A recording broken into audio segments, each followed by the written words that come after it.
Suscríbete a nuestro canal TVC Play y activa las notificaciones.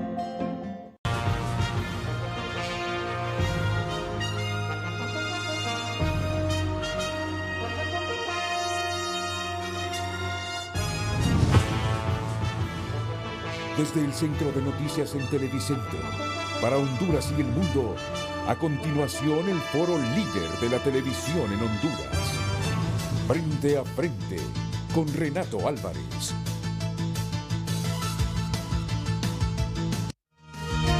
Frente a frente presenta el tema del día.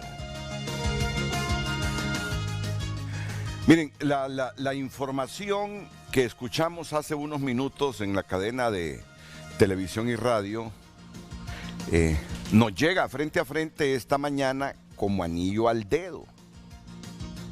Ya les digo por qué.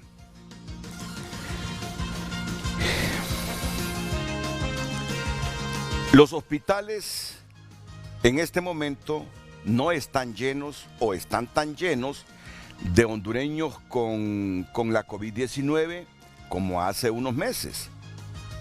De hecho, escuché un dato ahí que hubo un mes en que estuvimos al 158%.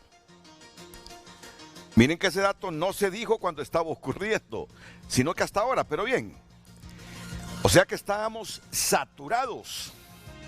Es que yo en medio de la crisis escuchaba decir a algunos funcionarios que habían camas. ¿Y dónde esas camas? Claro, en algunos hospitales regionales, donde la crisis no era mayúscula, como la teníamos aquí en Tegucigalpa, por ejemplo, en San Pedro Sula y otras ciudades. El hecho es que estuvimos sobresaturados en los hospitales. Y el dato que contrasta es el último, que están al 48% los hospitales. Miren, yo desde hace algunos días quiero saber de los expertos realmente cómo está la pandemia en Honduras. Que conste, yo me siento satisfecho con cualquier dato oficial que nos dice, aunque no con contundencia, que estamos en la meseta porque nadie lo ha dicho, o que la curva desciende. Eso nadie se atreve a decirlo. Pero que los hospitales ya no están tan saturados, eso es evidente, pues, porque uno lo puede constatar en los hospitales. Por eso esta mañana vamos a escudriñar con los expertos de la plataforma contra la COVID, con los doctores Manuel Sierra y Elsa Palou, realmente en qué nivel se encuentra la pandemia. Porque si esta se va reduciendo en cuanto a contagios, en cuanto a hospitalizaciones, en cuanto a muertes, hombre, ¿quién no va a estar alegre? ¿Quién no va a estar alegre?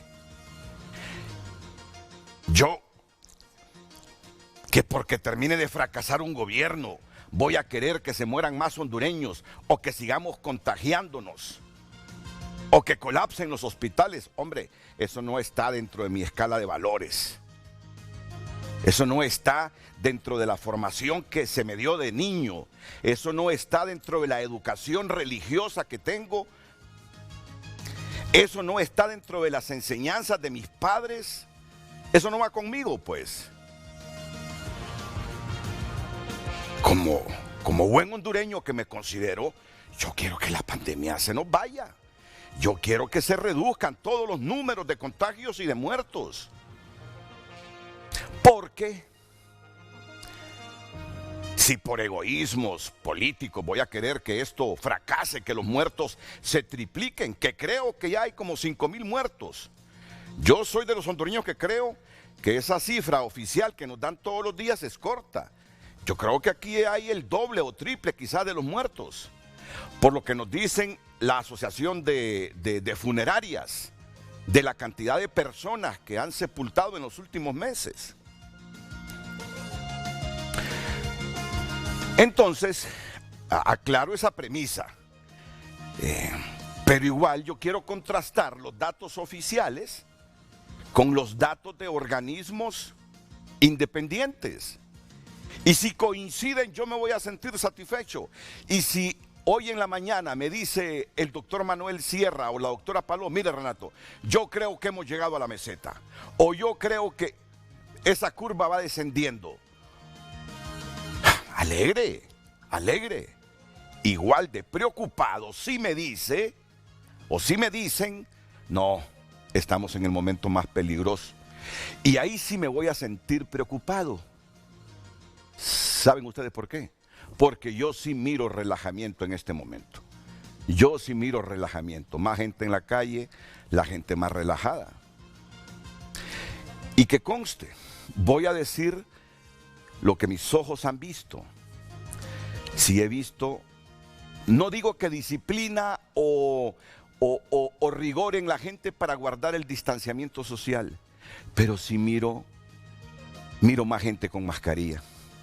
Sinceramente, y que conste que yo circulo bastante en la ciudad y en las carreteras. Miro más gente de todos los estratos sociales con mascarillas. Posiblemente hay un porcentaje de gente que no usa mascarilla, ¿verdad? Eso es innegable. Pero que miro relajamiento. No me atrevo a decir si están respetando el distanciamiento social. Eso no me atrevo a decirlo.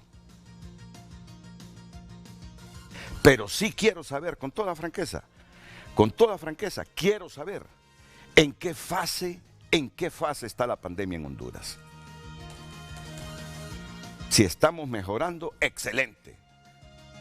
Yo no quiero contagiarme, mucho menos morir de la COVID. Lamento por los familiares de los que se han muerto.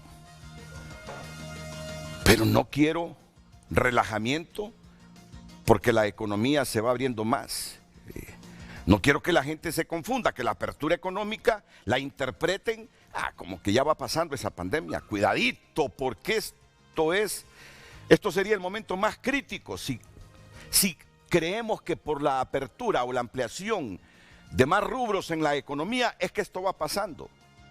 Por eso es que hoy tengo a estos dos profesionales de las ciencias médicas, para que me saquen de tanta información que uno recibe, ¿verdad? Oficial e independiente. Que nos digan francamente en qué fase está esta pandemia que ha sacudido al mundo y que Honduras no es la excepción. Así que Gabrielita Andino va a plantear ahí la premisa en pantalla, ella manda la pausa y enseguida yo les presento a Elsa Palou y a Manuel Sierra, que como siempre hoy nos van a hablar con sencillez, con ciencia, pero sobre todo con franqueza e independencia. Adelante, Gabrielita. Muy buenos días, licenciado, muy buenos días a nuestros televidentes y de inmediato le planteo el tema de este día para que pueda participar con nosotros. Francamente, ¿en qué nivel está la pandemia? Porque el relajamiento está a la vista. @Frente a Frente HN, nuestras redes sociales, para que pueda realizar sus consultas también, participar con nuestros panelistas. Francamente, ¿en qué nivel está la pandemia? Porque el relajamiento está a la vista del tema de hoy en Frente a Frente. Permítanme que interactúe con César Quintanilla unos minutos para que nos actualice la trayectoria de esta tormenta tropical Nana, porque que va a pegar en nuestro territorio, va a pegar. Y que César nos diga, bueno, pero será allá en el departamento insular, César, en estos departamentos del Atlántico, en Colón, Atlántida, o tendremos estas ráfagas aquí ya en el centro o en el sur, que el experto nos lo diga. ¿Cómo estamos en este momento, César, con la tormenta tropical? Sí, Renato, hay unas 3 noticias que diferencian lo que presentamos ayer, porque el centro de huracanes esta mañana, el avión cazahuracanes ha encontrado vientos superiores, es decir, que el fenómeno definitivamente está incrementando en la velocidad de los vientos. Lo segundo es que la velocidad del desplazamiento, que viene siendo a 30 kilómetros por hora, pues comienza a disminuir conforme el fenómeno se fortalece. Entonces, en cuanto al tema viento, debe preocuparse Islas de la Bahía, porque sentirá paredes fuertes del sistema cercanas al ojo. Y el resto de la costa atlántica también recibir pues algunas ráfagas importantes de viento. Aquí para la porción central, un poco más abajo, pues no debemos preocuparnos por tema de vientos, pero sí, sí, con abundante nubosidad. Son posibles las lluvias para el centro, sur, occidente, para el día de mañana jueves en horas de la noche, para el día viernes y el fin de semana. Es decir, que conforme el sistema choque ya contra la costa de Belice en la madrugada de este jueves, comienza entonces a extender los espirales y a soltar todo el agua que va acumulando. Es decir, que el fenómeno va concentrando mucha actividad en este momento. Entonces aquí en el resto del territorio la precipitación, la lluvia fuerte se hará sentir posterior al impacto en la costa. Pero en las Islas de la Bahía, en departamentos como Colón, Atlántida, todos estos sectores comienzan a sentir fuerte actividad lluviosa a partir de esta jornada, porque así es como se va extendiendo el sistema y estamos viendo justamente la trayectoria que está tomando. El otro punto es que se ha pegado un poco más, vino haciendo un movimiento fijo completamente hacia el oeste y ahora el pronóstico es que oeste-suroeste, es decir que baja un poco más y por eso algunas pues bandas importantes se pegan a nuestro sistema, a nuestra costa y de ahí que el impacto puede ser mayor en el litoral caribe hondureño. ¿Y por qué baja? Repítemelo, ¿por qué baja? Porque el referente que tenemos nosotros fue Miche, ¿recordá? Que iba en esa trayectoria y había un fenómeno más al norte, hizo que se estacionara, que se quedara estacionado y luego fue bajando hasta que ocurrió lo que ya sabemos. No son las mismas características en este momento. Sí hay un frente frío descendiendo sobre la península de la Florida, sin embargo, el sistema está pegándose más a nuestra costa por las temperaturas bastante elevadas que justamente hay cerca de nuestra costa, que están entre 30 y 31 grados en las aguas superficiales del océano. Entonces hay más vapor, más combustible para este sistema y por eso es que se va fortaleciendo pese a que pues bandas importantes ya están pegadas a tierra firme. Entonces, para pues analizar un sistema de estos también hay que buscar la parte alta, cómo están los vientos en la parte alta y ahora están bastante en calma, le están favoreciendo para el desarrollo cerca de nuestra costa, por eso es que buscará hacia el suroeste, oeste-suroeste. ¿Qué es lo que le hace falta para que se convierta en huracán a esa tormenta? Que alcance vientos de 118 kilómetros por hora, tiene esta mañana vientos de 95 kilómetros por hora con ráfagas que ya pegan a los 130, entonces en algunos sectores pues sí ya tienen vientos huracanados, pero oficialmente quizás ya horas del mediodía o en horas de la tarde ya sea un huracán categoría 1 en la escala Saffir-Simpson. Pero la dirección que lleva ese fenómeno es directo contra Belice. Sí, directo. Sí. Directo, y no ha cambiado ese patrón y la única novedad es ese leve cambio hacia el suroeste que no nos beneficia a nosotros. E Islas de la Bahía, sí, Islas de la Bahía va a ser el lugar, va a ser el territorio hondureño que más va a sentir. Todo lo vamos a sentir, ¿verdad? Pero más directamente Islas de la Bahía. Sí, ellos deben preocuparse por la actividad de vientos fuertes, porque ya vemos la trayectoria que seguirá el ojo y sabemos que cercano al ojo es donde están las paredes más fuertes de viento de todos los Si mal no recuerdo, tropicales. ayer hablabas de otro fenómeno. Sí, ese es Omar, pero Omar está en la costa este de Estados Unidos y no representa peligro para tierra firme porque se está moviendo en favor de la corriente del océano, así que no hay problema. Pero en el caso de la tormenta tropical Nana, sí. Todos los intereses de nuestros amigos que están preocupados, hemos recibido muchas llamadas de personas de las Islas de la Bahía. Hay preocupación, justamente, y algunas personas pues están ya guardando sus lanchitas y todo, poniéndolas en buen recaudo porque pueden perder su fuente de trabajo o su machete de trabajo.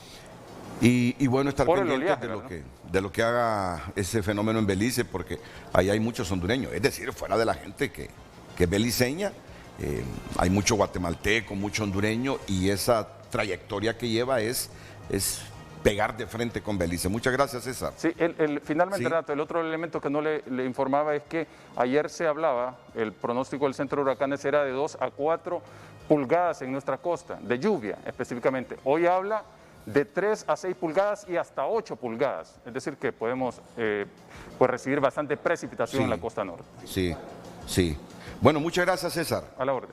Esperamos que en el transcurso del día, en los diferentes noticieros, César Quintanilla nos vaya diciendo la evolución de esta tormenta tropical Nana. Miren la portada digital de este periódico español. Váyanse hacia la cuarta columna. El Carlos III, entiendo que es un hospital madrileño, confirma una segunda oleada nacional de muertos desde el 27 de julio. Instituto Carlos III. La segunda ola, la primera columna, ahí por donde está el frente a frente y la hora. La segunda ola lleva a cada vez más comunidades a retrasar la vuelta al colegio, esto en España. La mitad de las provincias de España en riesgo alto de descontrol de la pandemia. La mitad de las provincias de España en riesgo alto de descontrol de la pandemia. Suspenden los test a docentes de Madrid por las colas y aglomeraciones. Miren cuánta gente. Estados Unidos supera las 184.500 muertes y los 6 millones de casos. ¿Quieren que les hable esta noticia? Aquí vamos.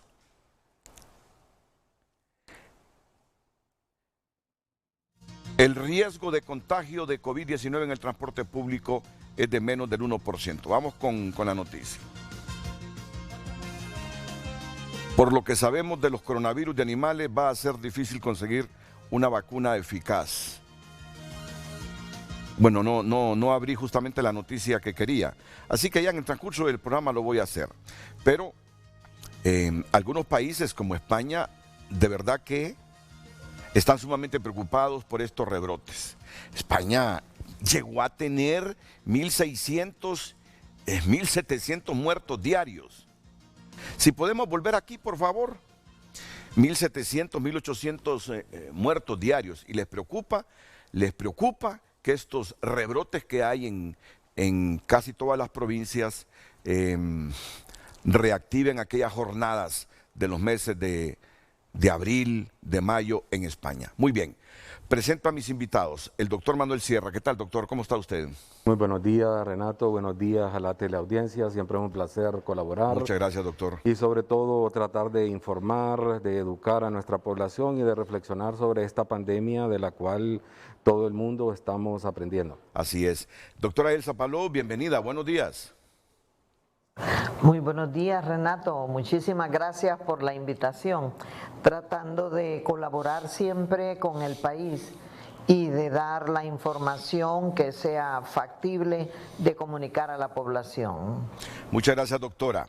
Recuerden la pregunta, ¿verdad? Que la fórmula de nuevo, o la premisa que tenemos, hay veces no es pregunta, sino que es una afirmación para que ustedes participan, que la lee de nuevo la periodista Gabriela Andino. Gabriela.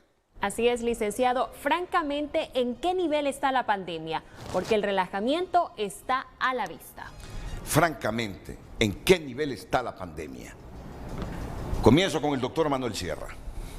Bien, buenos días. Tal vez me comparten la primera diapositiva que preparamos con la doctora Elsa Palou para el día de hoy. Y lo que quiero decir yo con esta diapositiva es que presenta en un lado, en el lado izquierdo, el mundo, es decir, que es una pandemia en el siglo moderno que nos tiene paralizados completamente y que tiene tremendos impactos en los sistemas de salud, en la carga de enfermedad, la carga de muerte, los siguientes impactos económicos, sociales, o sea, tiene múltiples aristas, ¿verdad? Y lo que quiero enfatizar en la columna derecha es el hecho de que el continente americano, o sea, eso es lo que quiero enfatizar en esta mañana, el continente americano es el epicentro de esta pandemia, es decir, entre Estados Unidos, Brasil, o sea, Perú y otros países de Sudamérica tenemos casi el 45% de todos los casos a nivel mundial y prácticamente casi el 40% de las muertes. O sea, entonces, ¿en qué fase estamos de la pandemia? Creo que estamos en una fase de mucha cautela. Es decir, venimos saliendo de lo que yo llamo la primera ola de la pandemia, en la cual nosotros dijimos desde la plataforma que desde la segunda, tercera semana de mayo íbamos en una curva en ascenso, llegamos a reportar más de 1000 casos y eso con las deficiencias y falencias que tiene el laboratorio de la Secretaría de Salud. Llegamos a tener una ocupación hospitalaria arriba del 100% y entonces llegamos a una meseta en la cual creo que estamos en estos momentos en una meseta de la primera ola pandémica, pero con altas posibilidades de que esto se nos salga fuera de las manos. Es decir, estos meses de septiembre y octubre, esa combinación peligrosa de fenómenos atmosféricos, porque recuerden que los expertos meteorológicos nos han dicho que vamos a enfrentar por lo menos unos 2 o 3 huracanes de alta envergadura que van a afectar el país y encima de eso una pandemia que está silenciosamente transmitiéndose en la comunidad y con una poca capacidad de documentación que tenemos en la Secretaría de Salud. Todo eso nos hace ver que no debemos de cantar victoria tempranamente como lo hicieron, digamos, en Wuhan, en la tercera semana de febrero, que estaban ya celebrando y de repente siguieron los brotes, o sea, porque el problema básico con esta pandemia es que es un virus nuevo, emergente, el 100% de toda la población del mundo es susceptible y esto se va a terminar o hasta que nos infectemos la gran mayoría de la población y llevemos a eso que llamamos la inmunidad de rebaño, que yo estimo que mínimo se necesita un 70-80% de carga de infección para que se contenga adecuadamente o hasta que se descubra una vacuna eficaz. Entonces esa es la situación actual. O sea que usted sí cree que llegamos a una meseta. Así es, de la primera oleada pandémica, o sea... ¿Estamos en ella o...? Estamos en ella todavía, o sea, y de nuevo cuando comparta las estadísticas más adelante y los análisis que hemos hecho desde la plataforma, vamos a ver que la tendencia de nuevos casos no es que va en descenso. Es decir, cuando hablo de tendencia es un modelo matemático de regresión y la tendencia básicamente tiene tres opciones. Es plana, es decir, que se ha estabilizado, o sea, va hacia abajo, o sea, que es una pendiente negativa, o va hacia arriba, que es un crecimiento. Y en Honduras, lo que nosotros vemos en el número de nuevos casos reportados por SINAGER, siempre sigue teniendo una tendencia positiva, a pesar de las crisis que ha tenido en las últimas 3 semanas la Secretaría de Salud y que el número de pruebas ha bajado ostensiblemente. Sin embargo, cuando usted mira el porcentaje de positividad se mantiene constantemente, o sea, no baja de 40 a 45%, sigue. Muy bien, entonces miren, ellos han venido armados. Cuando digo armados, han venido con cuadros, con estudios, con investigaciones. Y todo esto lo vamos a conocer inmediatamente después de la pausa, que vamos a iniciar ya un segundo contacto con la doctora Elsa Palou. El interés nuestro es que usted no se confíe porque está viendo que el Estado está abriendo más la economía. Tiene que abrirla porque no hay de otra. Debemos estar conscientes de eso, porque la situación económica también es sumamente complicada. Pero usted no se confíe por eso. Escuche lo que está diciendo el doctor Manuel Sierra. Aquí no es de fiarse. Aquí no es de fiarse nadie. Yo felicito a todos esos hondureños que andan con su mascarilla. Y doble felicitación para aquellos que guardan el distanciamiento social. Y triple felicitación para aquellos que no se fían absolutamente de nada, que no visitan a sus padres en este momento porque saben que puede ser un riesgo para los viejitos, que tratan de evitar cualquier riesgo en sitios donde hay más aglomeración. Y se los digo que yo miro, salvo si usted tiene otro criterio, pero por lo menos los sitios que yo recorro en la ciudad, en las carreteras, siempre miro a la gente y a los niños con la mascarilla. Algunos no, pero siempre miro a la gente con mascarilla y eso me entusiasma, Así que vamos a la pausa. El programa de hoy es un programa, ¿qué les digo yo?, académico para pedagogos. Académico en el sentido de la información que los expertos les van a dar. Y yo quisiera que internalice toda la información usted que los doctores Sierra y Palop tienen esta mañana para los hondureños. Primero la pausa y enseguida estamos con ellos.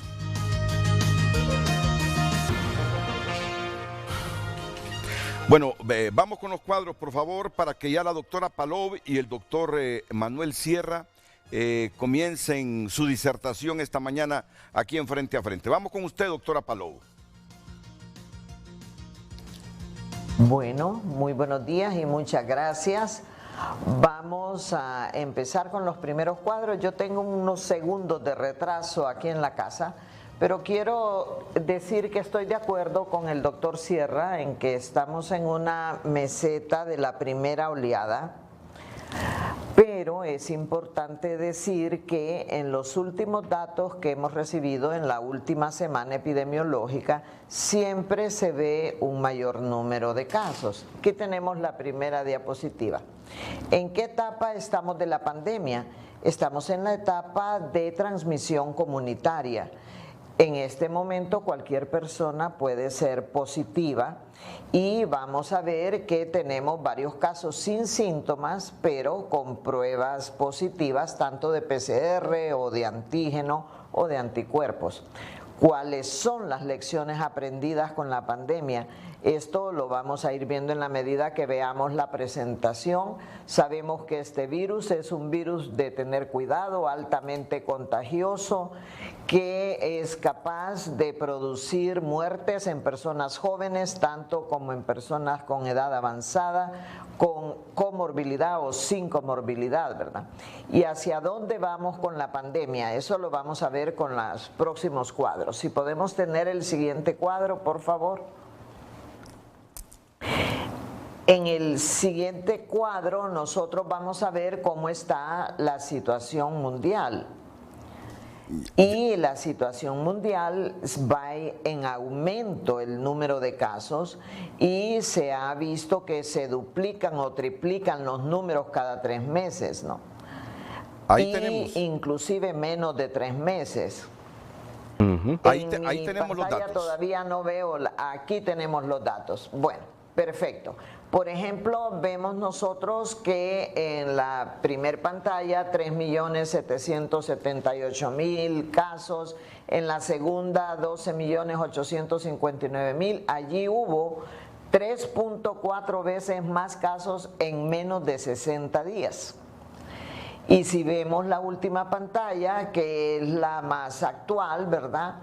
El día de hoy, 2 de septiembre, 25.781.343 casos. Y aquí es 2 veces más en menos de 60 días. Entonces se ha desacelerado un poco, pero la tendencia sigue siendo hacia el aumento. Y si vemos la siguiente diapositiva, la mortalidad, ya nos vamos acercando al 1.000.000 de muertos en todo el mundo. Y países muy ricos, con sistemas de salud muy fuertes, como Estados Unidos, teniendo el mayor número de muertos en el mundo. Eso es interesante y recordémoslo, porque cuando veamos que nosotros con sistemas de salud más débiles, sin embargo, relativamente nuestra mortalidad no está tan alta, ¿verdad? Y vamos a poder platicar de los detalles. Aquí vemos cómo la tendencia de la mortalidad también tiene una tendencia al aumento a nivel mundial, ¿verdad? Lo que hemos visto tanto en el mundo como en Honduras es que apareciera que hay un poco de desaceleración, pero no podemos decir en el país que estamos en un descenso de casos, porque los reportes siguen siendo hacia un aumento de casos. ¿Podemos ver la siguiente diapositiva, por favor? Honduras cierra agosto con 61.014 contagios y 1.873 muertos por la COVID-19. Ese es el dato que tiene en pantalla en este momento, sí. Y ese fue uno de los... Y esos datos... De los diarios, de los encabezados de uno de los diarios. Sí. Y esos datos, recordemos que probablemente aquí hay 2 cosas que inciden. Una, nos quedamos sin pruebas, ¿verdad? Y acordémonos que eso entonces hacemos menos pruebas, vamos a tener menos positivos. Y por otro lado también hay un subregistro, ¿verdad? Entonces sí, vamos a atender lo que dice la Asociación de Funerarias. Ellos hablan de cerca de 4.500 muertos o más. Podemos ver la siguiente diapositiva, por favor. ¿Se acuerda que nosotros hablábamos allá a inicios de marzo que en el peor de los escenarios podíamos llegar a 40.000 o más muertos, pero que en el escenario más probable íbamos a andar alrededor de 5.000 muertos? Y esos 5.000 muertos, las funerarias ya le hablan de 4.500, aunque oficialmente tenemos 1.873, pero acordémonos que esos son los confirmados por PCR. Hay muchos otros casos que fallecieron con sospecha que están pendientes de confirmar. Aquí vemos que la situación del COVID en Honduras, el total de confirmados de mayo a julio incrementó 13 veces más en menos de 60 días. Y de julio al 1 de septiembre el incremento fue 2.2 veces más en menos de 60 días. Se desaceleró, pero no es que vamos para abajo, ¿verdad? Seguimos entonces con una tendencia al incremento. Y sí, creo yo que estamos en una meseta de la primera oleada, pero ojo que si hacemos más pruebas vamos a detectar más casos positivos y hay personas sin síntomas que son positivas que pueden diseminar el virus. Y tenemos más del 90% de la población susceptible. Esas dos cosas es lo que se necesita para una segunda oleada. Ahora, doctora Elsa, yo quiero agregarle algo más con estos 61.769 casos. El problema que tenemos con nuestro país también es el sistema de información, o sea, que también es deficiente y además no comparten la información.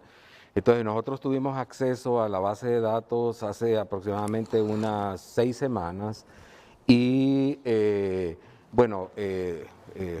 tuve que convertirla y recodificar un montón de cosas, pero ahí, por ejemplo, examinando esa base de datos, aproximadamente un 45% de esas personas que están en la base de datos de PCR que son confirmados tienen síntomas. Es decir, que más o menos la mitad de esas personas son personas sintomáticas y la otra mitad son contactos o personas que están alrededor de los casos confirmados, etcétera. Entonces, eso quiere decir que esas cifras que tiene el país de 61.000, mínimo tiene que multiplicarla por lo menos por 4 o por 5. Es decir, que en estos momentos yo considero que aproximadamente deben de haber en el país unas 300.000 casos de personas infectadas o que han sido infectadas con SARS-CoV-2.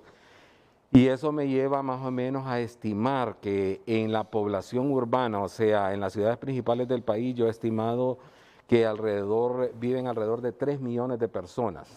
En las ciudades principales de Tegucigalpa, San Pedro Sula, La Ceiba, etcétera. Y de esas 3 millones de personas, entonces la pandemia mínimo ha alcanzado un 10%, o sea, más o menos ya cotejando múltiples fuentes de información, es posible que la prevalencia en Honduras en centros urbanos, ¿verdad? En centros urbanos, no a nivel nacional, sí. O sea, porque esta pandemia, de nuevo, como es un virus de alta transmisión, de transmisión aérea, necesita un fuerte número de personas susceptibles. Entonces, estos virus característicamente son virus de centros urbanos, de aglomeraciones, o sea, porque es la transmisión propia de ellos. Entonces, y usando otros datos que vamos a compartir del Seguro Social, esa prevalencia de Honduras debe andar más o menos moviéndose entre un 10 a un 20% por ahí, ¿va? Entonces, por eso nosotros, el mensaje con cautela, o sea, porque este virus no ha alcanzado toda la población de los centros urbanos, es decir, apenas ha llegado a un 15, a un 20%, falta el 80% de la población. Entonces, por eso las medidas de bioseguridad son sumamente importantes. Correcto. Doctora Palou. De acuerdo totalmente con lo que dijo ahorita el doctor Manuel Sierra. Lo que hablábamos, si tenemos cerca de 80% de la población urbana susceptible y tenemos alrededor de un 20% de personas que han sido positivas por test de laboratorio pero sin síntomas y que pueden transmitir la infección, entonces eso es lo que necesitamos para la segunda oleada. La apertura de la economía no se puede retrasar, es necesario abrirlo, pero al tener transporte urbano e interurbano 100% trabajando, muy probablemente vamos a tener entonces mayores transmisiones, ¿verdad?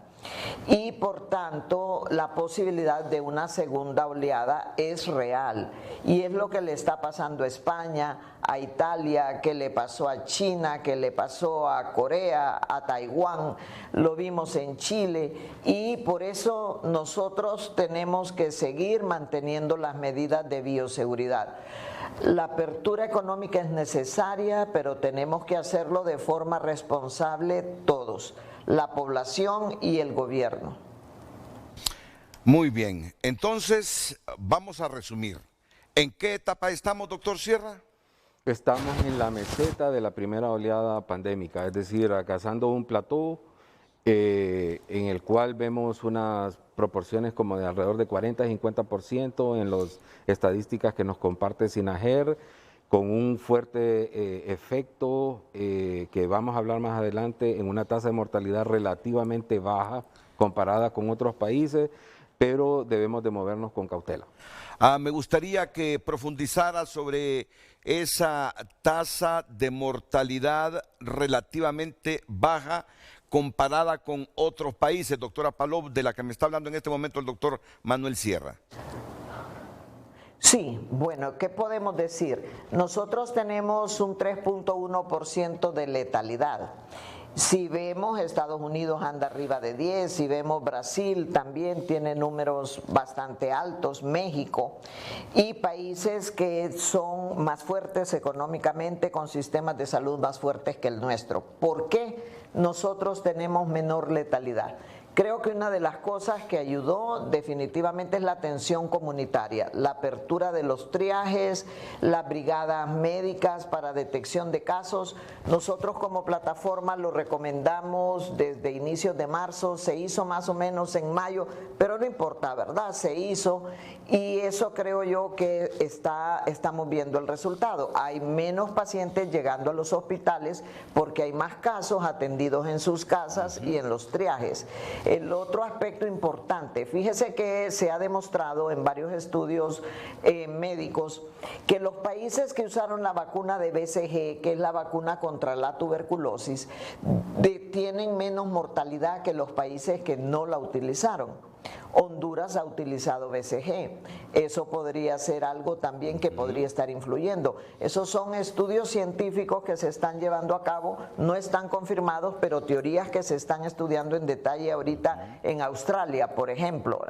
El MMR, que es la vacuna contra rubiola, sarampión, nosotros vemos que y paperas, claro, nosotros vemos que en donde se ha usado estas vacunas, inclusive se ha recomendado porque estimula el sistema inmune y un sistema inmune más fuerte ayuda a controlar mejor el COVID.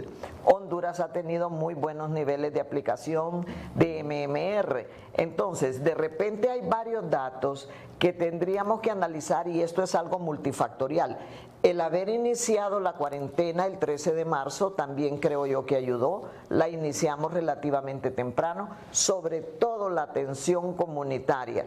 Los triajes, la atención de las personas en su casa, el tratamiento temprano, el uso de varios medicamentos que ayudan a disminuir carga viral en forma conjunta, creo que también ha ayudado. Por eso creo que tenemos una letalidad.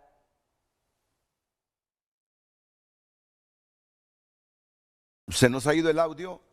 Se nos ha ido el audio con la doctora, pero me lo complementa aquí el doctor. Por eso decía la doctora, creo que tenemos una letalidad relativamente baja. Claro, que gracias a Dios que que las predicciones que nosotros hacíamos al inicio, ¿se acuerda, Renato, de nuestro primer programa, que eran escalofriantes? Pero creo que el país, en medio de toda su crisis, su débil infraestructura de salud, creo que ha hecho logros notables. La población ha pagado un alto precio de confinamiento, que eso hizo que el brote de casos no fuera masivo desde un inicio, sino que fuera progresivo, y tuvimos casi el pico de casos ya en las últimas semanas de mayo. Entonces eso hizo que el sistema de salud por lo menos se preparara. También desde un inicio y de forma temprana los colegas de la plataforma y también en conjunto con los colegas de San Pedro Sula identificamos que el manejo temprano, sobre todo del problema inflamatorio, de la tormenta de citoquinas, que son los productos que intervienen en la inflamación en el organismo, y además el problema de la trombosis, esos dos son cruciales para disminuir la mortalidad. Entonces creo que es un conjunto de factores que se han conjugado para que Honduras tenga esa mortalidad relativamente baja en comparación con otros países, digamos, Estados Unidos, o sea, que tiene casi un 10% con la infraestructura y el equipamiento y los recursos humanos que tienen esos países. Entonces Honduras ha hecho logros importantes, creo. Sí, yo recuerdo las proyecciones que ustedes hacían ahí en el mes de marzo y abril. Ya recuperamos el audio con la doctora Palou. Lo recordaba la doctora Palou, que en el peor de los casos, en el escenario más extremo, decíamos, 45.000 a 50.000 muertos. 45.000 muertos a esta altura. 45.000 muertos a esta altura. Sí, en el peor escenario. En el peor escenario, correcto, en el peor escenario. Exacto, exacto. Y en un escenario más real hablábamos de 5.000 muertos. Sí. Que realmente creo que ahí es donde estamos ahorita, si le vamos a hacer caso a lo que dicen las asociaciones de funerarias y a la percepción que se tiene de la cantidad de fallecidos. Acordémonos que oficialmente se reconocen hasta que el PCR sale positivo, pero algunos PCR se tomaron en personas que fallecieron y las muestras nunca se supo el resultado, ¿verdad? Y si tiene un cuadro clínico muy sugestivo, una imagen tomográfica muy sugestiva en medio de una pandemia, eso es COVID hasta que no nos demuestren lo contrario, ¿verdad? Entonces esa mortalidad probablemente sea un poco más alta del 3.1%, pero aún así es menor de lo que se había proyectado. Y ahí creo que incide lo que estamos hablando de atención comunitaria, cuarentena temprana, mayor cantidad de triajes, tratamientos tempranos, todo lo que se aprendió con las autopsias en Europa, en Estados Unidos, que permitió hacer un giro de timón en el manejo de los casos y empezar a usar los antiinflamatorios, empezar a usar los anticoagulantes, que ayudó a disminuir la mortalidad. Y luego la curva de aprendizaje del personal de salud, que todos los médicos estamos aprendiendo cada vez más sobre esta enfermedad. Lo que sabíamos en marzo no es lo mismo que lo que sabemos en agosto, y probablemente lo que sepamos en diciembre será más que lo que sabemos ahora. En la medida que aumente esa curva de aprendizaje y que aparece más estudios científicos y medicina basada en evidencia, sí, probablemente la mortalidad disminuya también. Bueno, qué reflexivos y buenos datos los que estoy escuchando. Y me gusta hablar con Manuel Sierra y con Elsa Palou porque son voces independientes, críticas, pero que son capaces de reconocer lo bueno. Y solo así, con pensamientos así, equilibrados, honestos, la población nos podemos dar cuenta realmente de cómo está la pandemia en el país.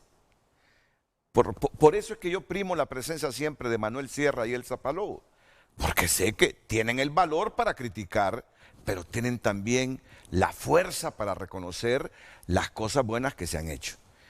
Y vamos a hablarlo en los próximos minutos. Realmente, ¿qué fue lo que peor hicimos?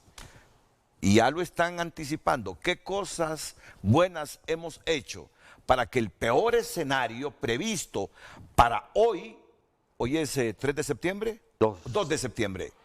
para que ese peor escenario previsto para el 2 de septiembre, unos 45.000 muertos, no se hayan materializado. Sino que a pesar de que los datos oficiales dicen que son más de 1.800, ya asociaciones, el Colegio Médico hablaba de un poco más de 5.000 muertos, que es infinitamente inferior a los 45.000 en el escenario más fuerte, en el peor de los escenarios. Hombre, ¿cómo no alegrarnos que el peor de los escenarios no se haya materializado, doctor? A mí me alegra que no tengamos 45.000 muertos en este momento. Bueno, y de hecho, colegas de San Pedro Sula van a presentar en un congreso de infectología mundial en Europa sobre la experiencia de Honduras, porque todo el mundo está realmente viendo las estadísticas de Honduras. O sea, aún con el subregistro, que en estos momentos no sean 1.888, que sea el doble, o sea, la letalidad sube casi a 6%. Que tomemos en cuenta las funerarias, la letalidad sube a 9%. O sea, pero aún así con la infraestructura de salud pobre que tenemos, los pocos recursos humanos que tenemos, sobre todo especializados en cuidados intensivos, neumólogos, enfermeras intensivistas, o sea, todo el recurso humano que se ocupa, Honduras tiene una letalidad relativamente baja en comparación con otros países, y eso es un logro importante. A mí me emociona realmente cuando escucho a médicos reconociendo el trabajo de sus colegas. Y cuando escucho a personas que no son médicos reconociendo el trabajo de todos los trabajadores de la salud. Así es. Porque han aprendido sobre la marcha. Han aprendido sobre la marcha. Son médicos actualizándose, leyendo todos los días, viendo qué aspectos favorecieron e hicieron que otros países salieran de esa curva ascendente, llegaran a la meseta y redujeran los casos positivos y las muertes.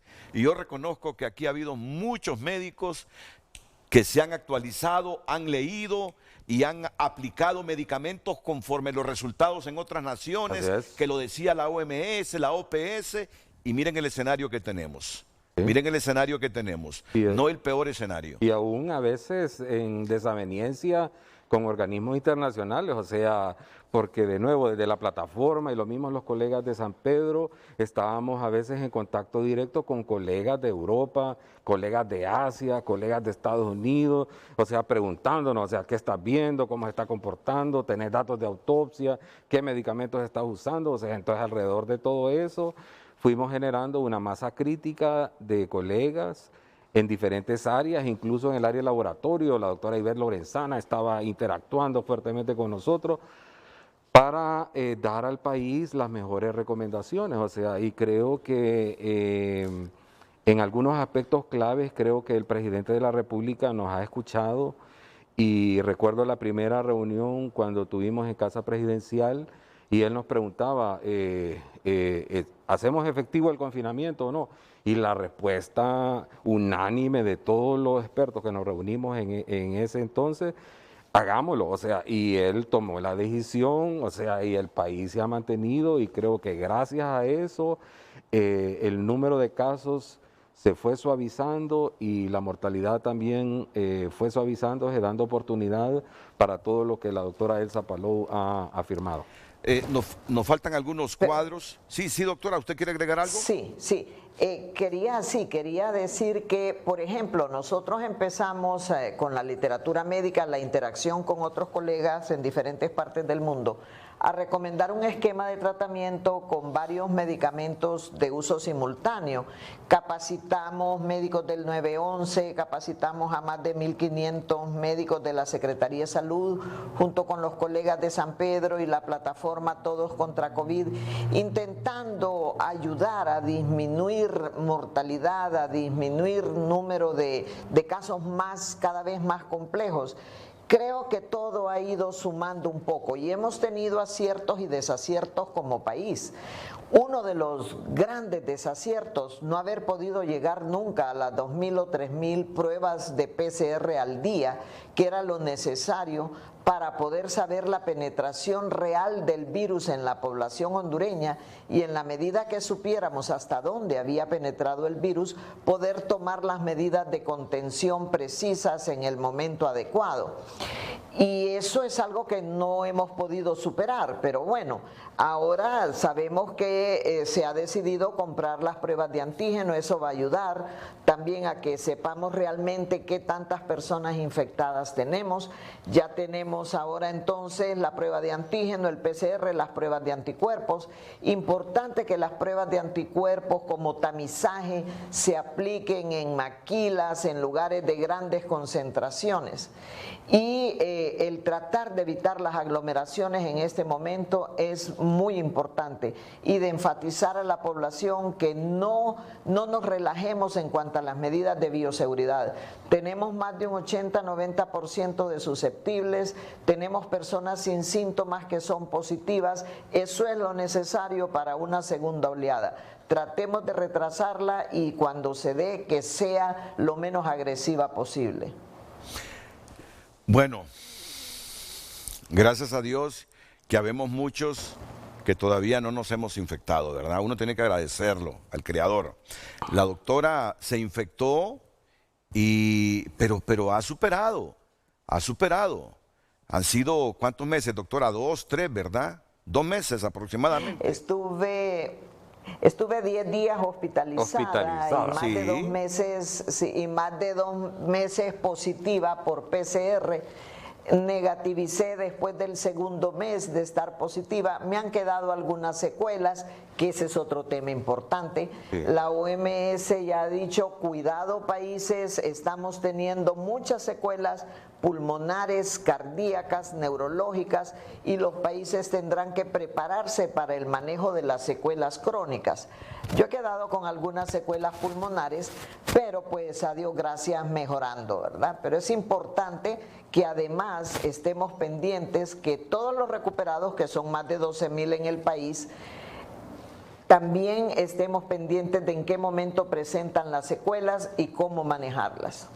Bueno, y es bueno contrastar y decirlo hoy, las cosas buenas que se han hecho y los grandes desaciertos que se han cometido, porque esos grandes desaciertos cometidos nos sirven de lección para no seguirlos cometiendo, para no cometerlos. Eso es lo bueno.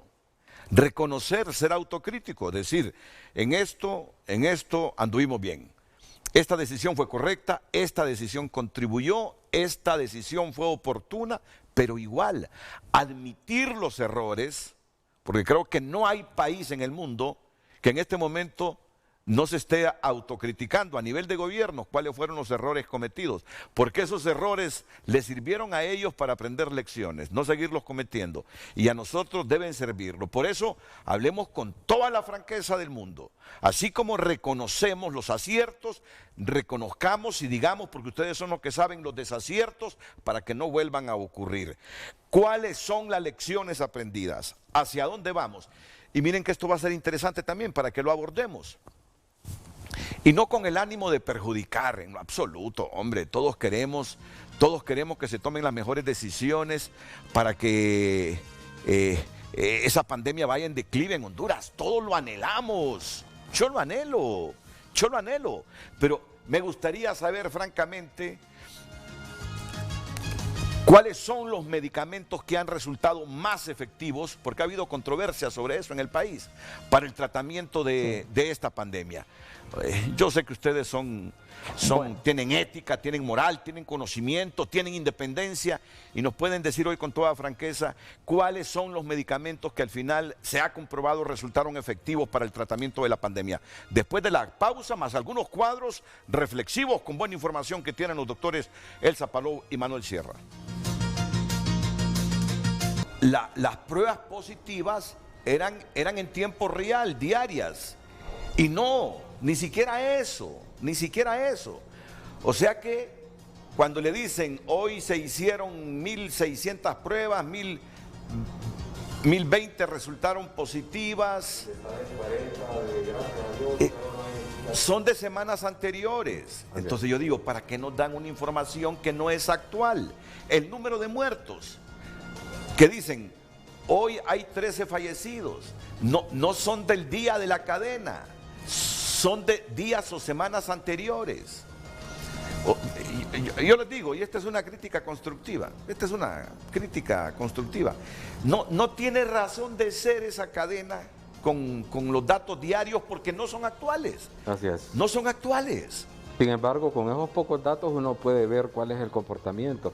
Pero en relación a los fallecimientos tiene mucha razón la persona que hizo ese comentario. Hay un subregistro importante, pero como hemos dicho y lo hemos analizado en la plataforma, supongamos que es el doble o que es el triple, aún así Honduras relativamente está bajo en comparación con otros países. Nosotros le propusimos desde el inicio a la Secretaría de Salud que tomara ventaja, digamos, del sistema georreferenciado y los sistemas de información y base de datos que tiene la plataforma para en un sistema en tiempo real manejar cualquier ingreso hospitalario por síntomas compatibles, cualquier caso que se diera en un centro de salud, cualquier muerte que ocurriera en cualquier lugar en el país, o sea, mediante la ficha de defunción, pero de una manera sostenida se han negado. Entonces, uno de los talones de Aquiles no solamente es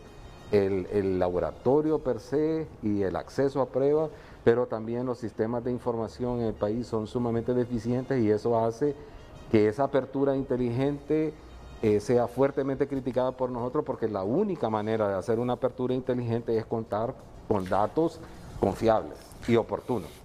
Ahora, estamos seguros, doctor, que si hubiésemos tenido la información en el momento oportuno, pero es que ningún país la tuvo. Es decir, ¿cuándo es que los italianos comenzaron a descubrir el comportamiento del virus? Fue hasta que comenzaron ellos a hacer las autopsias en los propios italianos que morían. Así es, y eso hay que agradecerle a Europa, o sea, porque en cierto momento la desventaja que tuvimos a nivel mundial es que durante las primeras casi 6 a 7 semanas toda la información estaba secuestrada por China y era filtrada por todo lo que China decía. Nosotros con algunos colegas, compañeros nuestros que estaban en Wuhan y todo, tratábamos y nos daban una versión diferente de las cifras de las cosas que circulaban oficialmente, pero fue hasta que saltó a Europa y empezó a abrirse el conocimiento y sobre todo las autopsias y otros ensayos clínicos, etcétera, que el panorama cambió.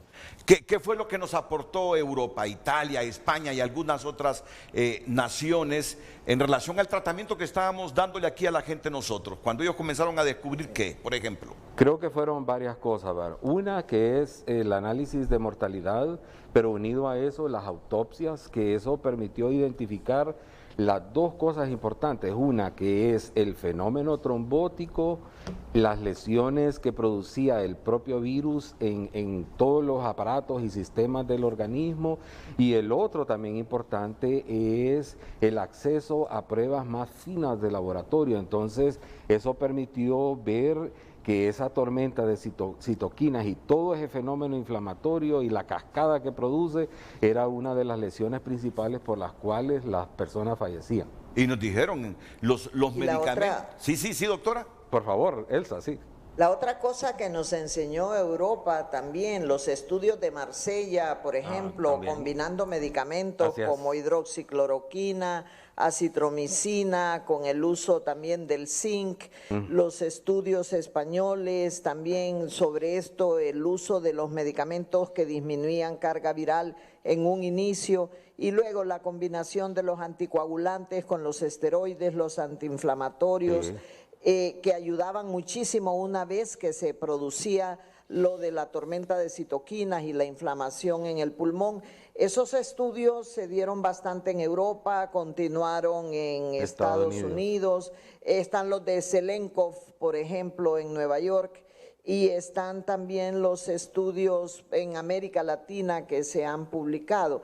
Todo eso junto, todo ese conjunto de cosas hizo que el manejo de los pacientes con la COVID ahorita, en agosto, en julio, fuera muy distinto a lo que era en marzo. Y eso incidió también en la mortalidad. Correcto, ¿verdad? sí. Y con la pregunta que hacía Renato de que qué creemos que nos ha funcionado, en mi opinión, el tratamiento temprano con múltiples fármacos tratando de disminuir carga viral en la etapa 1 de la enfermedad a Honduras le ha funcionado. Y también el manejo ya una vez en el hospital con los esteroides, con anticoagulantes que hemos conocido como catracho, también creo que ha funcionado en muchos hospitales. Se usa sobre todo en San Pedro Sula, Sí. y nosotros vemos, lo usa también Tegucigalpa, y vimos etapas en donde se morían menos en San Pedro que en Tegucigalpa. Y entonces esos datos es importante de analizarlos, de estudiarlos, y de hecho yo sé que tanto el doctor Valerio, el doctor Hoffman, el doctor Díaz, tienen ya un trabajo de investigación que ha sido aprobado en una revista internacional que demuestra la diferencia en mortalidad entre el manejo usual y el manejo con múltiples drogas en forma simultánea, antiinflamatorios y anticoagulantes, ¿verdad? Entonces creo que Honduras tiene algo que aportar en ese sentido, y también me parece que entre aciertos y desaciertos, un acierto fue la cuarentena temprana. Otro acierto para mí fue los triajes y fue la atención comunitaria. ¿Qué desacierto? Se hizo tarde, se debió hacer más temprano. Los triajes. Lo de los triajes y la atención Y la brigada comunitaria. comunitaria, correcto. Sí. Debió hacerse más temprano. Y el otro desacierto grande, el problema con laboratorio. Sí. Otro desacierto, nosotros notábamos una desorganización y falta de comunicación a lo interno de la Secretaría de Salud, entre la Secretaría y SINAGER, y eso pues también afecta. Pero al final, aunque las cosas se hicieron tarde, se hicieron y vimos el impacto. Sí. Empezaron a bajar los ingresos en los hospitales cuando aparecieron más triajes y cuando se reforzó la atención comunitaria. Eso nos ha funcionado, sigámoslo haciendo. Sí. El manejo con múltiples drogas, las que se tienen que hacer en la fase 1, las que se usan como antiinflamatorio y esteroides en la fase 2B y en la fase 3, nos ha funcionado. Sigámoslo haciendo, reforcémoslo, mejoremos el laboratorio, mejoremos los datos estadísticos y démoslos en tiempo y forma. Esos muertos que nos aparecen ayer, 13 muertos, nosotros sabemos que eso fue hace 2 semanas o 3 semanas. Que los de hoy, se necesita saber cuántos son hoy, Claro. para que el Estado pueda tomar las decisiones en tiempo real. Y eso es lo que se ofrece a través de sistemas con la nueva tecnología. Los sistemas satelitales georreferenciados se ofrecieron en forma gratuita para que el Estado los pudiera usar, pero nunca se pudo adaptar a esa tecnología. Entonces creo que es necesario que mejoremos eso, el manejo de los datos estadísticos, la definición de caso recuperado que acaba de ser cambiada, porque la definición que teníamos era tener 2 PCRs negativos después de que uno había tenido la COVID. Y como no habían pruebas, no había manera de documentar la recuperación. Sin embargo, la OMS cambió eso a finales de mayo. El país ha adoptado esto en agosto, pero bueno, un poco tarde, no importa, pero se adoptó. Ahora veamos con estos datos cómo cambian los datos de recuperación. Necesitamos datos reales, en tiempo real, para tomar decisiones que se adapten al momento que estamos viviendo. Sí, esa información diaria que nos da SINAGER es una pérdida de tiempo. Es una pérdida de tiempo realmente. Si no son datos del día, no sé qué sentido tenga que nos estén diciendo hoy hubo 25 muertos cuando uno sabe que esos muertos pueden ser de hace 1 mes, 2 meses. O que nos digan hoy se hicieron tantas pruebas, estas pruebas resultaron positivas, estas negativas, cuando uno sabe que no son datos del día, que son datos de semanas anteriores. Por eso yo no le veo sentido a esa información y esta es una crítica constructiva. Sinceramente se los digo, no es con el ánimo de perjudicar, si aquí estamos reconociendo los aciertos que se han tenido y los desaciertos. Ahora, termino con esto porque la doctora Yulisa Villanueva tiene un elemento muy importante, su alumna, ¿verdad? Usted fue maestro de Yulisa Villanueva. Bueno, tanto Elsa como yo, y la doctora Palou también. Pero Yulisa, ella brilla por ella Claro, sola, no, es una excelente excelente colega. médico. Una mujer Claro. con vocación, no hay duda. Así es. Un valor nacional, Así es. un Sí. valor nacional, la doctora Yulisa Villanueva. Mejor la priorizo a ella antes de la pregunta que iba a formular yo. Doctora Yulisa Villanueva, siempre es un honor que usted comparta con nosotros su pensamiento científico aquí en Frente a Frente. Nos hablaba usted de autopsias relacionadas con la COVID. Adelante, buenos días. Doctora. Buenos días, Renato. ¿Sí? Buenos días, Renato. Es siempre un gusto saludarlo y agradecerle siempre la oportunidad que nos rinda. Igualmente saludar a mis maestros y colegas admirados, el doctor Sierra y la doctora Elsa Palou. Indudablemente estamos nosotros fortaleciendo el tema científico, y uno de los temas científicos que no se puede quedar atrasado y que está promoviendo de alguna manera un desacierto claro en Honduras es la falta de los estudios post-mortem. Cada vez que nosotros no sabemos de qué se fallecen nuestros pacientes por COVID, ya sea que estén recibiendo un tratamiento terapéutico o que no hayan alcanzado siquiera un poco de salud, nosotros necesitamos verificar qué es lo que está sucediendo. Los grandes cambios y las transformaciones en los protocolos, los cambios en las políticas de manejos están de la mano con los estudios post-mortem. La promoción de lo que nosotros llamamos la correlación clínico-patológica es fundamental. La veeduría científica en estos procesos de enfermedades nuevas están dados a través de las autopsias. Cada vez que no hacemos autopsias o no las promocionamos o no reconocemos que el trabajo coordinado que tienen que tener los patólogos de hospital, porque es que el problema es que aquí creemos que un patólogo, Renato, netamente hace muerte violenta y vemos que hay violencia. También habemos patólogos clínicos, anatomopatólogos, que trabajamos en consonancia con los hospitales. Y en algún momento podemos entonces hacer este control de calidad en los hospitales. ¿Por qué nuestros principales hospitales tienen olvidado el recurso de las autopsias? Ya la doctora Elsa Palou ha hecho su contribución cuando fue ella coordinadora general de los posgrados, con quien trabajamos de la mano, fomentando que el posgrado de patología o anatomía patológica hiciera sus contribuciones con autopsias de dengue, mortalidad infantil, etcétera, que son indicadores importantes. Pero ¿qué pasó con las autopsias del Hospital Escuela? ¿Qué pasó con la academia y la universidad en relación a estos puntos? Sencillamente que todos los que trabajan en el sótano, todos los que tienen una ocupancia en el piso menos cero, no son importantes en el país. Lamentablemente, Renato, quiero decirlo y quiero expresarlo, bien, así como nos preparamos para poder nosotros tener claro qué era lo que se vendía, así como se prepararon para comprarse medicamentos, también se debieron de haber preparado las salas de autopsia, tanto en el departamento médico forense como en los hospitales referenciales nacionales.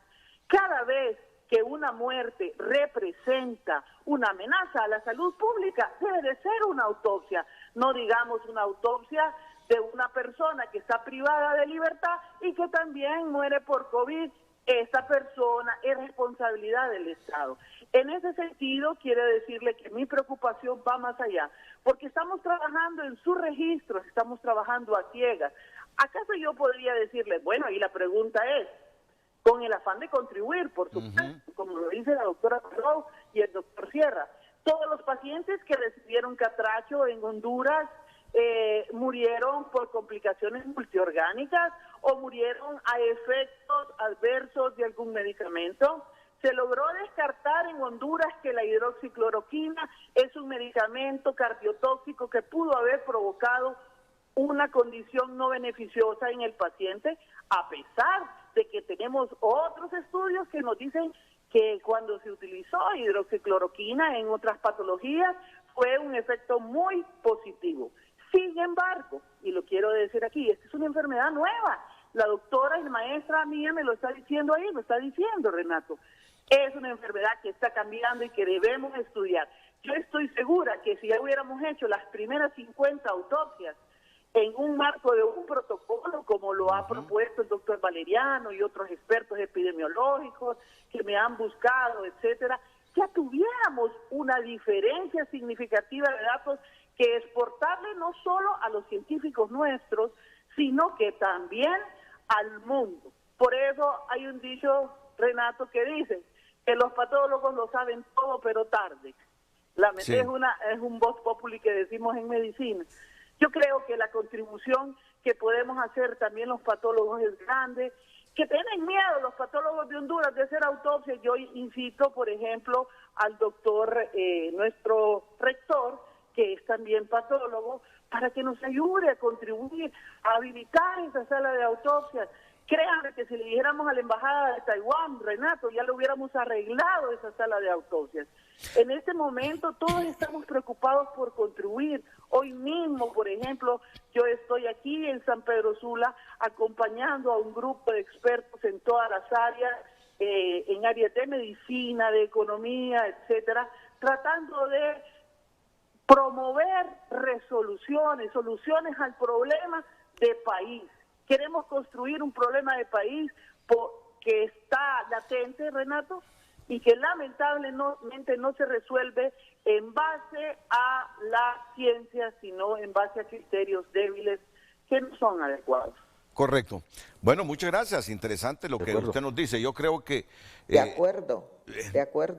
¿Verdad que las personas que han muerto por la COVID no son autopsiadas? No, o sea, de hecho, y con Elsa, que somos docentes de la universidad, ese ha sido siempre una de nuestras críticas, o sea, porque mire, uno de los instrumentos principales de aprendizaje en una residencia, en un hospital académico, es la autopsia, que nos permite ver cuáles son las falencias, las equivocaciones, los hierros, cuál es el diagnóstico final por la causa final por la cual una persona murió.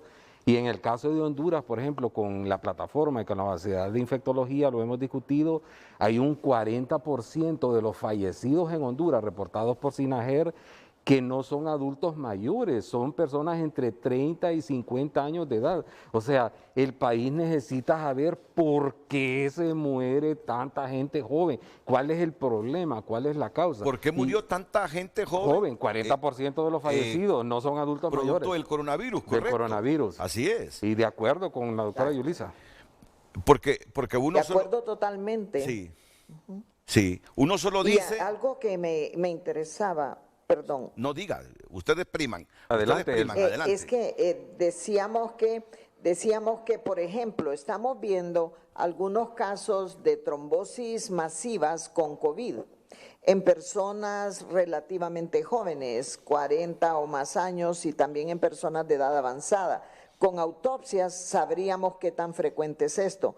O sea, es fundamental. Por las autopsias de Italia hubo un giro de timón en el tratamiento de COVID en el mundo y eso permitió disminuir mortalidad y salvó millones de vidas. Entonces, resultados de autopsias, son fundamentales en cualquier patología y sobre todo en las enfermedades nuevas de las que estamos aprendiendo todos. Antes de las autopsias de Italia, ¿con qué estábamos tratando a los pacientes COVID en Honduras? Antes de las autopsias nos guiábamos básicamente por lo que decía China, que era el que más casos había tenido, que hablaba básicamente de dar en un inicio solo acetaminofén y después el uso de los ventiladores mecánicos. Y la mortalidad era del 80% en ventilación mecánica. Vienen las autopsias de Italia, viene el tratamiento con antiinflamatorios, anticoagulantes y ahora se intenta evitar la intubación del paciente. Lo que se usa es sistemas de alto flujo de oxígeno sin intubar al paciente. Cambió el manejo y disminuyó la mortalidad. ¿A raíz de qué? de los resultados de autopsia de Italia, de España y de algunos estados en Estados Unidos. Es decir, aquí decimos murió de la COVID y punto, ahí nos quedamos, murió de la COVID.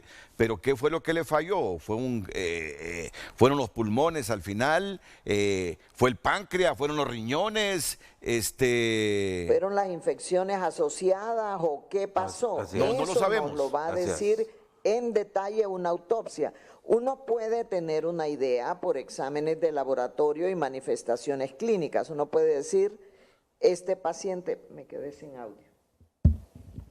Hola. Sí, la estamos escuchando. Podemos decir nosotros, el paciente murió de una neumonía bacteriana asociada, murió de una pancreatitis asociada, pero eso es la impresión clínica. Y saber exactamente de qué se murió el paciente es a través de una autopsia.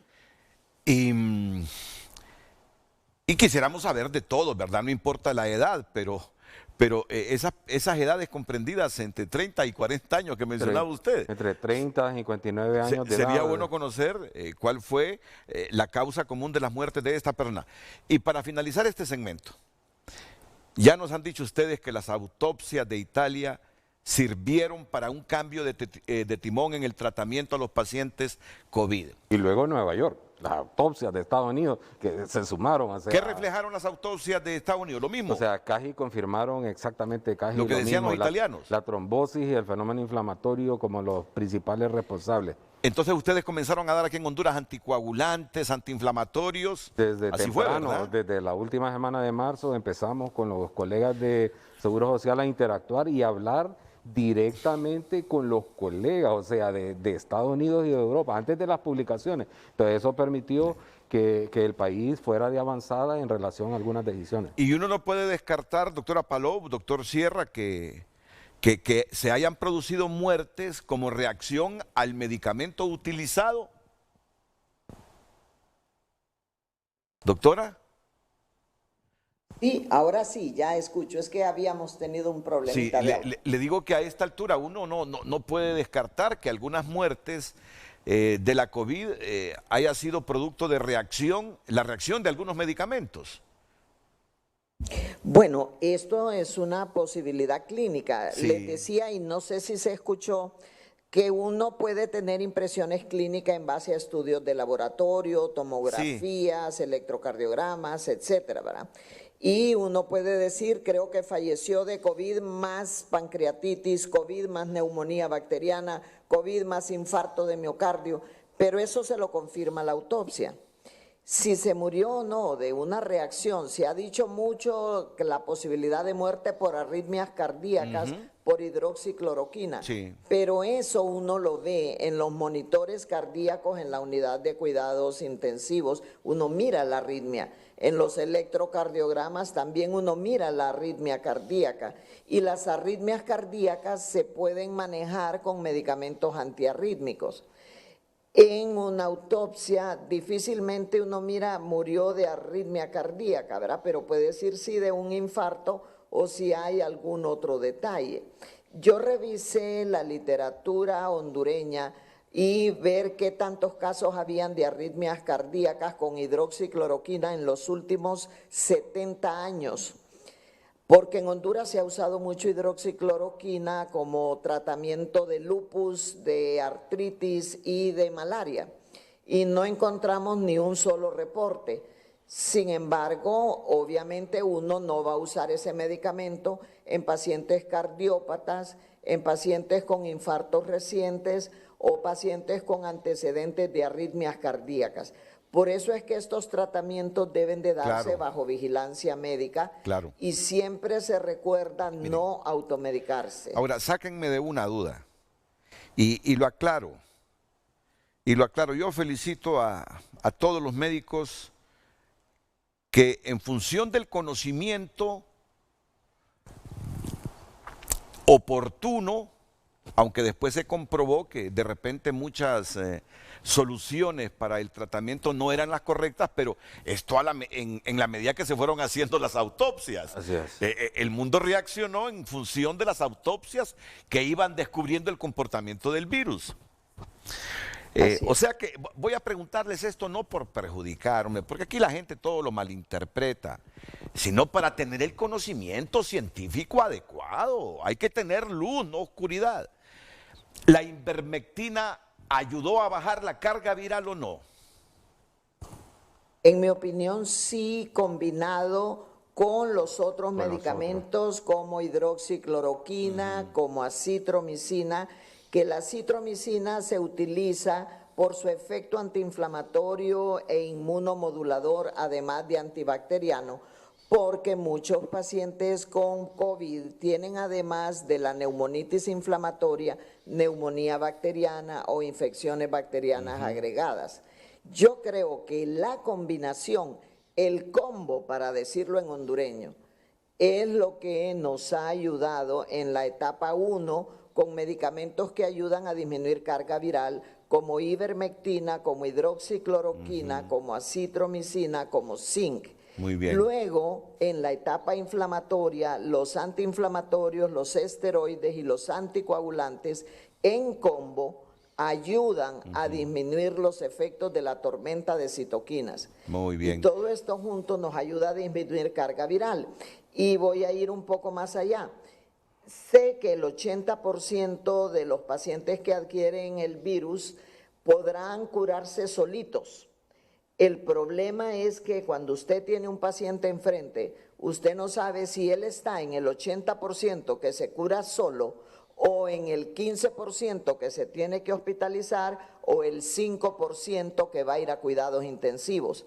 Entonces me interesa disminuirle la carga viral para que haga menos respuesta inflamatoria y se complique menos y tenga menos chance de morirse. Muy bien. ¿Usted comparte su criterio, doctor Manuel Sierra?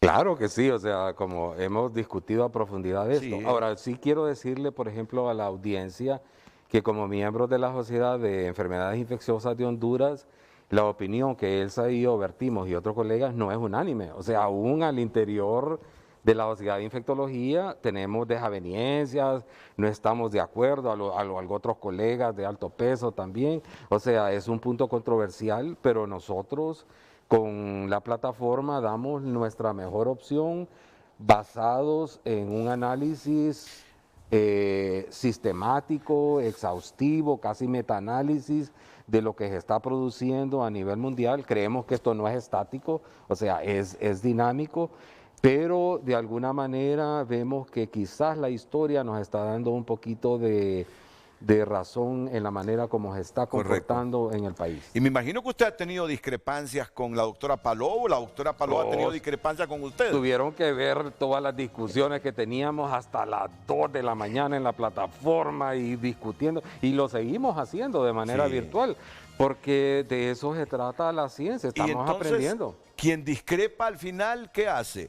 ¿Plegarse solo por unidad conceptual o es convencido por el par de que alguien tenía la razón? Y lo que usualmente nosotros decimos cuando dialogamos, bueno, deme usted cuál es la opción, pues porque para nosotros tener un paciente que está presentando ya síntomas inflamatorios importantes, signos radiológicos, y usted no hace nada. O sea, nosotros, nuestra recomendación es manejo temprano, inicio temprano, por eso aplaudimos las brigadas, digamos, porque es parte de la estrategia fundamental. Miren, no es el hospital, es las brigadas en la comunidad, esa es la estrategia fundamental. El doctor Sierra es egresado de nuestra Facultad de Ciencias Médicas, pero también estudió en Harvard, ¿verdad, doctor? Sí, estudié en Harvard. 6 años, mi posgrado en Harvard. ¿Qué les parece? 6 años, para su posgrado en Harvard. Estamos hablando con una eminencia. Elsa Palou, ¿quién puede negar el conocimiento de Elsa Palou? No, y Honduras tiene recursos de alto peso. Y nos están diciendo, pese a que hay expertos y científicos que no están de acuerdo, así es, discrepan, que por ejemplo la ivermectina combinada con otros medicamentos ayudó en la primera etapa a bajar carga viral. Sí, algunos colegas opinan que no y otros expertos y hay que respetar los criterios. Así es. Y algo importante también, ahí se le ha encontrado a ivermectina efectos con el mecanismo de acción de la enfermedad por parte del virus que inhibe la ivermectina, tiene un efecto inmunomodulador también. Y yo quiero decir algo, de repente en 3-4 meses yo podré estarle diciendo a usted, ¿sabe qué? Estaba equivocada. Correcto. Cuando le dije esto y aquello, correcto. Salió evidencia científica que me dijo que yo estaba equivocada. Que la ivermectina no ayudó en nada. O puede ser. Correcto. O salió evidencia científica y no objetable que me dice que tenía razón. No, así es. Porque hace poco salió un estudio en New England Journal de 96,000 casos, diciendo que la hidroxicloroquina no funcionaba, pero después se disculparon los autores, se disculpó New England porque había habido un problema con los datos que se utilizaban. Claro. Entonces, hasta las revistas de más alto nivel científico en el mundo, como New England Journal, se equivoca y reconoce su equivocación. Nadie es infalible. Y en esta enfermedad estamos aprendiendo todos. Miren, pero consideramos que la disminución de la letalidad de un país pobre como el nuestro, con un sistema de salud desorganizado, fragmentado y desorganizado y pobre, tenga una letalidad como la que tenemos. Creo que sí influye, y nosotros, si documentamos eso, si lo estudiamos científicamente, vamos a tener algo que aportar al mundo. De hecho, ahorita el doctor Valerio Díaz y Hoffman van a presentar en Basilea, Suiza, el estudio que se hizo en San Pedro con Catracho. Claro. Porque los resultados, yo los he visto, los resultados son en realidad muy alentadores. Y una misión de médicos australianos, porque la ivermectina salió de allá. Es decir, el tratamiento en Australia contribuyó a esa misma conferencia que van los médicos nuestros, van los australianos con resultados sobre la ivermectina. Así es. Pero miren qué bien hablar con científicos que no mezclan la ideología con la ciencia, porque son capaces de decir, dice Elsa Palou, miren qué buena autocrítica. Yo estoy diciendo hoy, dice Elsa Palou, que la ivermectina combinada con otros medicamentos bajó la carga viral y ayudó en la primera etapa a que mucha gente no se complicara. Pero no descarto, dice, que en 4 meses por otros estudios tenga que decir no, la ivermectina no ayudó o la hidroxicloroquina afectó. Y es que así debe ser la discusión, así debe ser el debate. Pero por las pasiones ideológicas u objetivos particulares, yo no puedo revolver la ciencia. Y ojalá que lo entiendan muchos aquí o en cualquier rincón del mundo. Ahora, creo que nadie va a discutirme que el principal desacierto, hay un principal desacierto brutal. La forma como se adquirieron esos hospitales. Bueno, hablemos de ello después de la pausa. Después de la pausa. Aquí estamos tratando de ser equilibrados, objetivos, que no nos controle la pasión, la ideología, sino el razonamiento y el deseo de que cuanto antes Honduras entre a una meseta y a un declive de los contagios. Eso es lo que esperamos. Y para eso queremos la contribución de todos. Volvemos. Me dice el doctor Manuel Sierra que él cree que otros grandes desaciertos, así en este orden. Ventiladores. Ventiladores mecánicos. Pruebas de PCR. Pruebas de PCR. Incompletas. Pruebas de PCR incompletas y los hospitales. Y desarticulación. ¿Y? Desarticulación de la respuesta nacional, o sea, muy fragmentada, atomizada, competencia de decisiones entre CESAL, COPECO, SINAGER, alcaldías municipales ahora, o sea, y el país debe entender que necesitamos un control de mando. Esta es una guerra y un sistema unificado de información que nos permita optimizar recursos y moverlos conforme la epidemia se va moviendo en diferentes zonas del país. Mire, muchas decisiones no eran así, médicas, no eran tomadas por la Secretaría de Salud, sino que por el comisionado presidencial para la emergencia. Pero está bien, pero tiene que haber una buena gerencia. Mire, en una reunión de expertos de dengue en Cuba, o sea, que Cuba es un país con mucha expertise en dengue, la última diapositiva que puso el presentador dijo: en una epidemia de dengue, un buen gerente en salud salva muchas más vidas que un médico intensivista. Sí, y miren, y no lo vaya a tomar nadie como que es una crítica personal a Lisandro Rosales. No, es una no, crítica. Es todos los actores. Es una, sí, no, es una crítica periodística. Es una crítica periodística y yo tengo todo el derecho de emitir juicios y emitir juicios críticos. Puedo estar equivocado y si lo estoy, puedo decir, rectificar y pedir disculpas. Pero a mí se me ha llamado la atención que el canciller de la República fue la persona más importante después del presidente en la toma de decisiones en esta pandemia, lo que me parece totalmente incorrecto. Bueno, es mi criterio, puedo estar equivocado. Pero en el marco legal... Algo que creo... Sí. En el marco legal es correcto. Perdón. Porque en una emergencia el Sistema Nacional de Gestión de Riesgo asume el control, que en eso yo entiendo el marco legal, pero tiene que asumirlo y controlarlo y dirigirlo. Pero esa competencia creo que ha afectado al país en algunas decisiones trascendentales. Sí, doctora. ¿Doctora? Sí, creo que, por ejemplo, en el caso de los hospitales, desalentó mucho al país las denuncias de corrupción, la forma de manejo, eso aumenta la desconfianza, etcétera. Pero si esos hospitales hubieran estado aquí en julio, en junio, hubieran ayudado mucho. Sí. Porque yo creo que si las cosas se hubieran hecho bien y si hubieran llegado a tiempo, hubieran sido de apoyo. Esos hospitales, por lo que hemos podido ver en el programa que ustedes hicieron hace 2 días, por ejemplo, va a necesitar que se tenga ingenieros biomédicos para mantenimiento preventivo y mantenimiento constante de todo el equipo. Necesita personal que no solamente sea el personal de código verde o médicos generales, ahí necesita intensivistas, ahí necesita internistas. ¿Qué cosa le podríamos recomendar al país? Que haga entrenamiento de médicos internistas, médicos generales, para que se haga cargo de todos los hospitales cuando lleguen. Si van a estar solo en COVID ahorita, pues para manejo de COVID, ¿qué se va a hacer con ellos después? Porque se ha dicho que van a durar muchos años. ¿Cómo se van a integrar al resto de la red de hospitales en el país?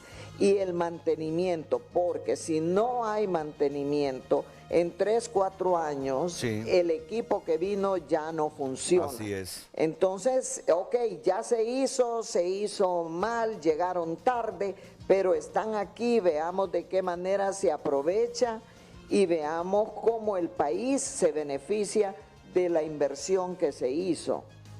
Y creo que es lo que tenemos que hacer como hondureños. Mire, los gobiernos pasan, el Estado permanece, la población continúan. Como Estado aquí vamos a estar. Esta pandemia tiene que pasar algún día. Entonces, como país, analicemos de qué manera vamos a beneficiar más a nuestra gente con lo que tenemos ahorita. Esto nos va a servir para saber cómo mejorar el sistema de salud, el sistema de educación. Honduras puede aprender mucho de esta pandemia. Va a depender bastante de la actitud de las personas que ahorita nos gobiernan, de los que nos gobernarán después y de cómo actúe la población. Correcto. Y como han dicho ustedes, las PCR que nunca tuvimos las suficientes para hacer pruebas diarias, como ustedes lo sugerían, 3.000, 3.500 como mínimo diarias. Diarias. Sí, como mínimo diarias. Y haber tenido resultados en tiempo real para tomar las mejores decisiones. Ahí fallaron, están en deuda. Ahí fallaron, como con toda esa serie de irregularidades en la adquisición de ventiladores que vinieron incompletos, algunos que llegaron en mayo, pero que no se utilizaron porque faltan los complementos. Son las cosas que no se hicieron bien para nada y que, como lo dijo la doctora Palop, esto de los hospitales desesperanzó, desanimó, molestó a la gente. Ese fue un bache enorme emocional de los hondureños con las irregularidades denunciadas en la contratación de esos hospitales y que hoy son investigados por el Ministerio Público. Que ojalá se concluya la investigación. Así es. Que eso ojalá esperamos. se concluya la investigación. Muy bien. ¿Hacia dónde vamos? Será una respuesta de 30 segundos después de la pausa. Y un gráfico que tenemos ahí que el doctor quiere comentarlo brevemente también. ¿Hacia dónde vamos? Yo creo que han respondido a las 3 preguntas iniciales. ¿En qué etapa estamos? ¿Cuáles son las lecciones? ¿Y hacia dónde vamos? ¿Qué es lo que hace falta?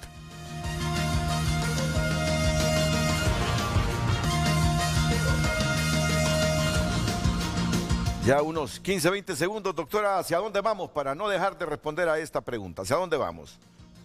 Perfecto, perfecto. Unos 15, 20 segundos, la respuesta suya. ¿Hacia dónde vamos? Ya estamos al aire. Ok. Ya estamos al aire, doctora. ¿Hacia dónde vamos? Bueno, pues creo que podemos ir hacia una segunda oleada, por tanto, cero relajamiento, continuar las medidas de bioseguridad, el uso de mascarilla, distanciamiento, evitar aglomeraciones, ¿verdad? Eso es fundamental. Estamos en la meseta de la primera oleada, pero podemos tener una segunda.